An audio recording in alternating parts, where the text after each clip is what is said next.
You know that feeling when you're watching an elite athlete pull off a move that just looks entirely superhuman?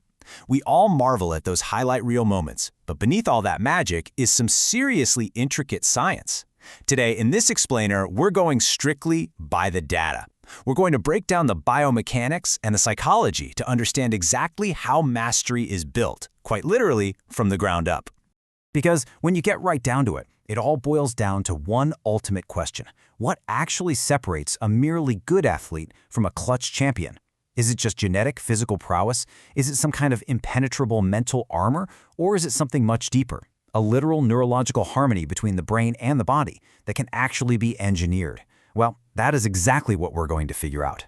To answer that, here's our roadmap for today. We're going to bridge biomechanics, sports psychology, and the science of learning. We'll start with the anatomy of agility, move into the psychology of the elite, dive deep into the neurobiology of the clutch, and finally, map out the path to expertise. Let's get right to it. Part 1. The anatomy of agility. This is where we build the physical engine. To really ground ourselves in physical reality, let's look at the high-speed, incredibly high-stakes world of elite tennis. It all kicks off with something called reactive agility. This is the ability to change direction rapidly in response to an unpredictable external stimulus. Now, we aren't just talking about raw track and field speed here. When an elite tennis player is sprinting across the baseline, they aren't running a predetermined route. They're actually reading the slight tilt of their opponent's racket, anticipating the ball's trajectory, and reacting in a fraction of a second. It's wild, really. It's just as much a cognitive ability as it is a physical one. Okay, so once that athlete actually reaches the ball, power has to be generated, and that happens through what's known as the kinetic chain. We can literally trace this energy chronologically.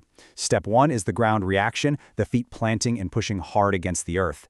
Step 2 is core rotation, the hips and the trunk uncoiling like a spring. And then finally, step 3 is racket acceleration, where that energy whips through the arm and the wrist. So when you see a 130-mile-per-hour serve, that power didn't start in the shoulder at all. It literally started in the toes. Power transfers from the ground up. I really want to emphasize this core biomechanical reality for you, because elite physical performance is entirely dependent on this unbroken, highly efficient kinetic chain. Think about it. If a player is late to the ball because their reactive agility was just a split second too slow, their feet don't plant properly. That means step 1 of the chain is totally broken. The hips can't rotate, and the arm has to do all the heavy lifting. The result? A weak shot, or worse, a nasty injury. The physical engine demands absolute sequential perfection. But what happens when the pressure is on, and maintaining that physical perfection starts to feel impossible? That brings us to Section 2, Psychology of the Elite. This is all about building the mental armor. You've definitely seen this happen in a match. There's a stark contrast between two very different psychological states. The underdog mindset versus the favorite mindset. The underdog plays incredibly aggressively. They've got absolutely nothing to lose, so they focus entirely on the present moment. But the favorite? They often end up playing defensively. They are weighed down by the intense pressure to win and a paralyzing fear of making mistakes. This perfectly explains why struggling players can suddenly harness that underdog mindset to go from completely anxious to absolutely unstoppable, while a reigning champion might tighten up and start missing the easiest shots. So how do elite athletes fight back when they feel themselves slipping into that fearful defensive mindset? Well, they use 3 main strategies. First, they actively recognize the psychological shift. They acknowledge, hey, I'm playing not to lose right now instead of playing to win. Second, they implement strict physical routines. Think of Rafael Nadal meticulously adjusting his water bottles or bouncing the tennis ball exactly 4 times before a serve. Guys, those aren't just weird superstitions. They are deeply ingrained physical habits used to anchor the mind. And third, they focus entirely on execution over outcome. They stop worrying about holding the trophy and put 100% of their focus onto the contact point of the ball. They are consciously using physical habits to literally hijack their own psychology. Let's look at what's happening under the hood. Section 3, Neurobiology of the Clutch, inside the brain.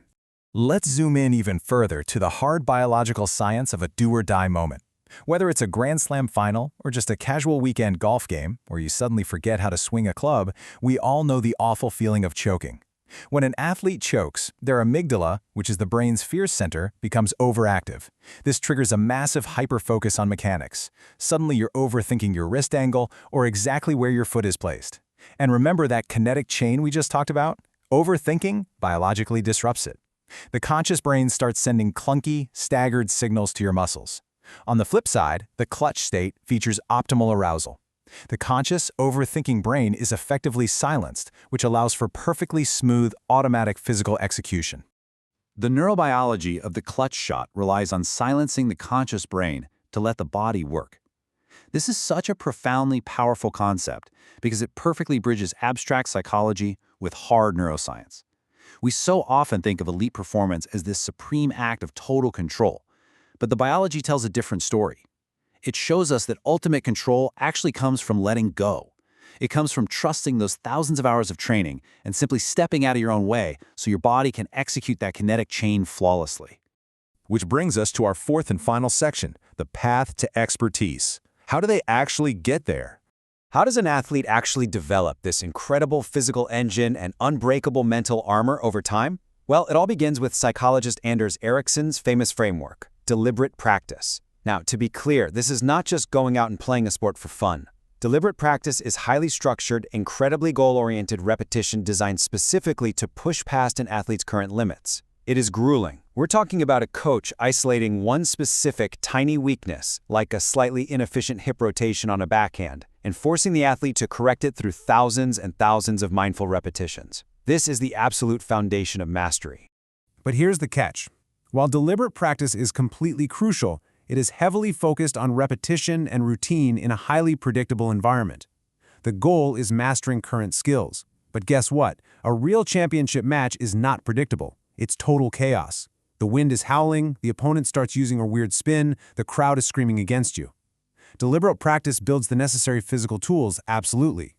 But to thrive in all that chaos, athletes have to transition to what's called adaptive expertise. Their focus has to shift toward flexibility, thriving in dynamic environments, and navigating entirely new terrain. So, developing this adaptive expertise requires a massive shift in how you train. It boils down to these three principles. First, you have to embrace novel, unpredictable challenges. Instead of just comfortably hitting against a predictable ball machine, an athlete needs to play out completely chaotic scenarios where they are out of position or off balance.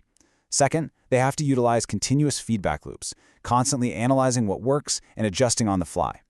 And third, applying learned skills in completely new terrain. And by the way, this isn't just for elite athletes. Whether you're learning a new language, mastering an instrument, or leading a corporate team at work, training yourself to adapt when the predictable routine completely falls apart is the true hallmark of mastery. And that brings us to the massive, central takeaway of our explainer. True expertise isn't just about perfect repetition. It's about perfect adaptation. The ultimate combination of mind and body does not result in some rigid machine that only works under perfect sunny conditions. It results in a highly flexible, adaptive master who can silence their conscious brain, rely entirely on their rock-solid biomechanical foundation, and seamlessly adjust to whatever chaos the game throws at them. So I want to leave you with a final thought to consider in your own life and your own pursuits. Look at your goals. Look at your training. Look at your work. Ask yourself, are you just practicing the same comfortable routines every day, or are you actively adapting to the unpredictable? The science is incredibly clear on which path actually leads to mastery. Thank you so much for joining me for this explainer. Keep learning, keep adapting, and I'll catch you next time.